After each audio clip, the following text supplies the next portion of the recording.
नमस्कार।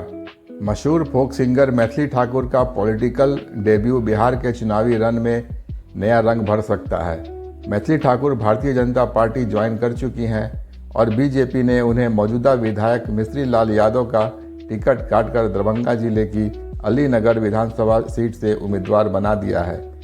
लेकिन सियासी गलियारों में चर्चा है कि आखिर भाजपा ने मैथिली ठाकुर पर दांव क्यों खेला और क्या वे चुनाव जीत पाएंगी या नहीं।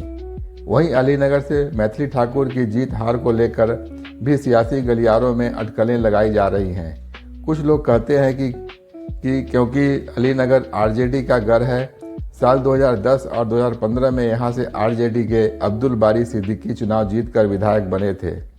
वहीं 2020 में वीआईपी के टिकट से मिश्री लाल यादव ने चुनाव जीता था, जिनकी टिकट मैथिली ठाकुर ने काटा है क्योंकि वे बीजेपी के सदस्य बन गए थे। लेकिन एक मामले में 2 साल सजा होने के बाद उनकी विधायकी छिन गई थी। दूसरी ओर कहा जा रहा है कि अलीनगर में 15 से 20% ब्राह्मण, 20 से 25% यादव और 25 से 30% मुस्लिम वोटर्स हैं। ब्राह्मणों और मुस्लिमों का गठजोड़ होने के साथ साथ यादव वोटों का ध्रुवीकरण भी चुनावी जीत में अहम भूमिका निभाता है।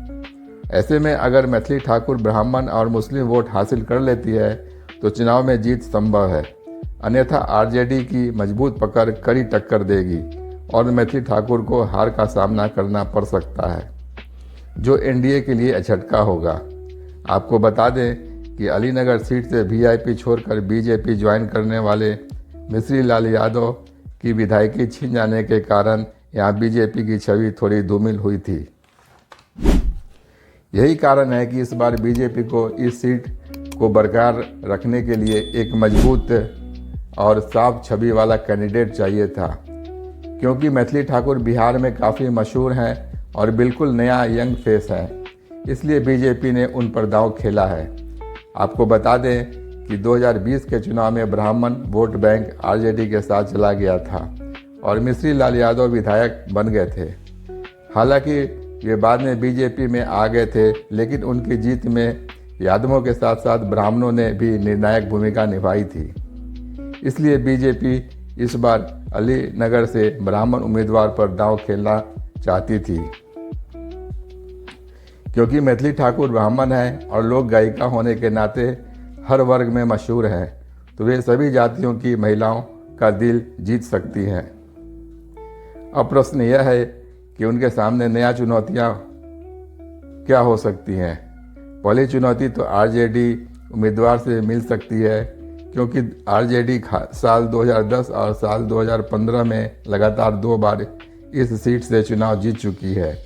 वहीं अलीनगर का मुस्लिम यादव गठजोड़ आरजेडी के पक्ष में जाता है और यह समीकरण आरजेडी के लिए काफ़ी मजबूत है। दूसरी चुनौती आंतरिक विरोध होगा, क्योंकि अलीनगर के बीजेपी नेताओं में मैथिली ठाकुर को बाहरी बताते हुए विरोध किया और स्थानीय नेता संजय सिंह का समर्थन किया। नया चेहरा और राजनीतिक अनुभव की कमी भी एक चुनौती हो सकती है। वैसे आगे क्या होगा ये तो परिणाम आने पर ही मालूम होगा। आपको क्या लगता है, कमेंट करके ज़रूर बताएं।